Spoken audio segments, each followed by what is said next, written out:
Durante muitas décadas, né, foi um principal instrumento de liberdade, assim como o cavalo era o cavalo foi durante aí mais de 1000 anos, que era idolatrado como um instrumento de transporte, instrumento de geração de trabalho. O carro criou essa imagem de liberdade, criou a imagem de status social, né, quem tinha o melhor cavalo e depois quem tinha o melhor carro. E isso está num processo de transição, isso não vai deixar de acontecer do dia para a noite, mas o carro vai deixar de ser um objeto de desejo para ser um objeto de uso corriqueiro, mais um objeto de uso de transporte. Eu acho que essa transição é inevitável, principalmente com essa transição da economia de você ser dono de propriedade, ao invés de você ter uso compartilhado ou uso conforme você precisa.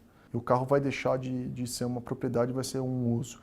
E essa transição vai acontecer principalmente, assim, vai acontecer de forma muito mais agressiva quando o carro for autônomo. Quando os carros autônomos começarem a ser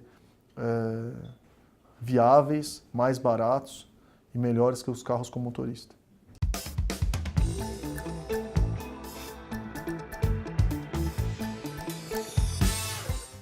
Na rua do Brasil depende muito, né? Se a gente tiver um governo de esquerda, talvez demore 10 anos a mais. Se a gente tiver um governo mais liberal, que preze a adoção de tecnologias pelo mercado, a gente pode ter os carros elétricos na rua juntamente com os países desenvolvidos. Isso vai gerar muito mais emprego, vai gerar um mercado muito mais novo. Vai depender muito, a adoção do carro elétrico vai depender muito da situação tributária, da situação de incentivo do Brasil, da política em geral, porque nos países desenvolvidos e China já é uma realidade, não é mais uma expectativa. Expectativa agora é carro autônomo, realidade é elétrico. E isso tem tudo para acontecer no Brasil, inclusive para baratear o transporte. Mas, por exemplo, aqui eu duvido que não vai existir um lobby da Petrobras para barrar a entrada de carro elétrico, porque assim vai diminuir o consumo de combustível, ou vai aumentar o consumo de eletricidade, vai precisar de investimento em infraestrutura de recarga. A gente está pronto a investir nisso? A Petrobras vai criar um lobby para não ter carro elétrico?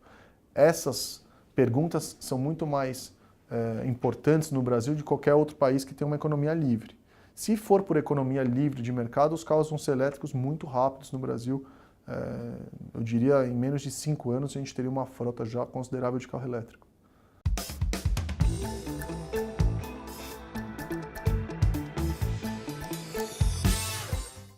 Para a gente ter carro elétrico no Brasil, a gente precisa, primeiro, criar um ecossistema de indústrias brasileiras que façam suporte para esse carro elétrico.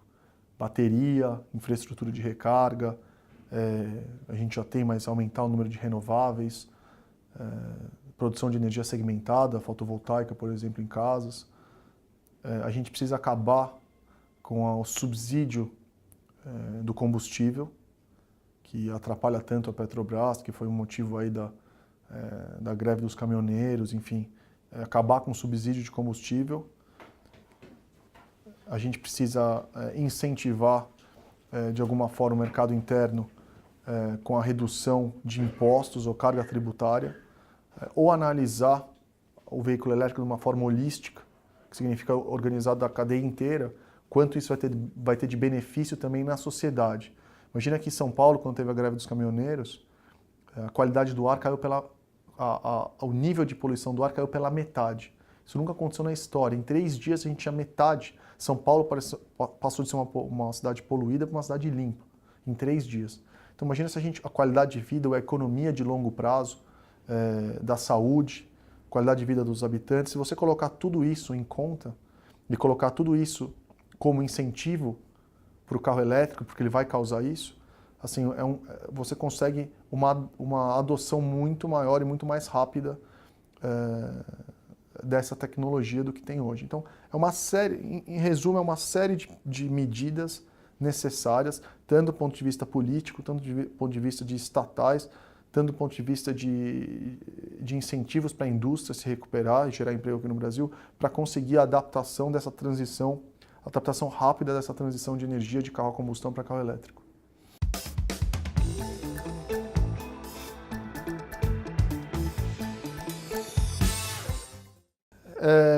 Então, a transição da mobilidade vai ser de combustão para elétrica, isso já é um fato, né? É só uma questão de tempo. Agora, quais são as barreiras principais dessa transição? No Brasil, uma delas é a infraestrutura de recarga. Né? Para você recarregar um caminhão elétrico, ou carregar, imagina que você tem que recarregar todos os carros elétricos, aqui nesse prédio, que é novo. Você precisa mudar a infraestrutura, os pontos de recarga, a potência de recarga de eletricidade, enfim, construir um grid completamente novo. O principal veículo de locomoção urbana que não requer essa mudança de infraestrutura são os veículos leves. E a bike é o principal deles. A bike elétrica é talvez o meio de transporte mais eficiente do ponto de vista de custo. Né? Ela custa mais ou menos de energia cerca de 15 centavos a cada 100 quilômetros.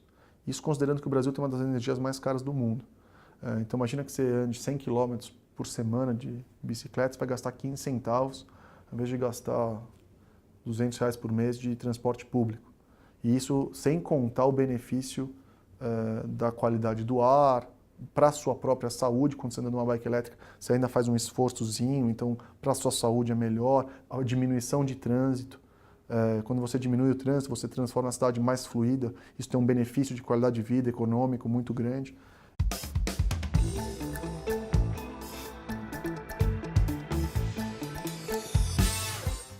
Então, a gente começou com a bike elétrica por ser o mais fácil de implementar. Porém, para variar, no Brasil é o produto com a maior carga tributária de todo o espectro. A bike elétrica, você imagina que a nossa bike, hoje em dia, custa para produzir R$3.000, esse é um número real. Para eu vender a bike sem margem nenhuma, eu preciso vender a bike a R$8.000 se ela for produzida no Brasil, porque são R$3.000 em custos de insumo e R$5.000 em imposto. Então, se você está pagando R$8.000 numa bike elétrica, hoje, se ela for feita aqui, então a nossa bike, por exemplo, ela é desenhada, desenvolvida, feita em São Paulo, da bateria ao chassi, ao quadro, e você vai pagar R$5.000 de impostos e R$3.000 pelo produto. Isso já contando que a gente tem um dos fretes mais caros do mundo para trazer esses produtos de fora, porque esses produtos não existem indústrias no Brasil que fazem esse tipo de produto. Agora, se eu fizer a bike 100% na China, gerando 0 empregos, montar ela na Zona Franca de Manaus e trouxer para cá, eu pago 0 de imposto. E gero zero de empregos e produção interna. Então, a tributação brasileira é muito louca. Ela é contra a geração de empregos, ela gera um produto final de valor agregado extremamente caro para o consumidor final. É o único lugar no mundo que a bike elétrica custa 10 salários mínimos para você comprar. É um absurdo completo. E além de, enfim, ao invés de ser incentivado, é ao contrário, né? Você desincentiva o uso. Quando você tem um produto tipo um carro ou uma moto, você tem um IPI muito reduzido.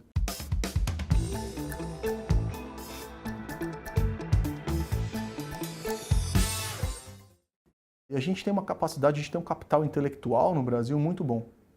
Então, eu comprei um pedaço de uma indústria em São José dos Campos, pessoal da Embraer, do ITA, que estuda lá, que trabalha lá, pessoal muito, muito capacitado. E a gente desenvolveu um produto que eu vejo mais competitivo no mundo inteiro do que no Brasil.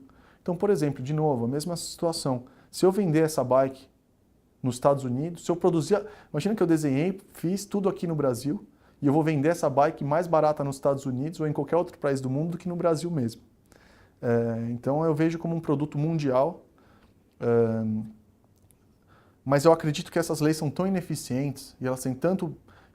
E essa mudança para a parte de eletrificação da mobilidade urbana vai ser tão importante para o cenário novo, dessa nova indústria, da nova geração de empregos, mobilidade, enfim, vai ter tantos benefícios para a sociedade que essas leis vão ter que mudar no curto, médio prazo. É impossível mantê-las. E a não ser que a gente vire uma Venezuela da vida e daí a sociedade em si entra em um caos. Mas se isso não acontecer, essas regras vão ter que ser revistas e daí o Brasil tem um potencial enorme. São vendidas 4 milhões de bicicletas no Brasil. Né? Você imaginar um país com dificuldade, um país que a grande maioria é classe baixa, classe média baixa, a bicicleta é um meio de transporte incrível e com um pouco de financiamento, com um pouco de escala, eu acho que dá para fornecer mobilidade de qualidade, que vai melhorar a qualidade de vida das pessoas para o Brasil inteiro no médio prazo. Então eu também estou apostando nisso.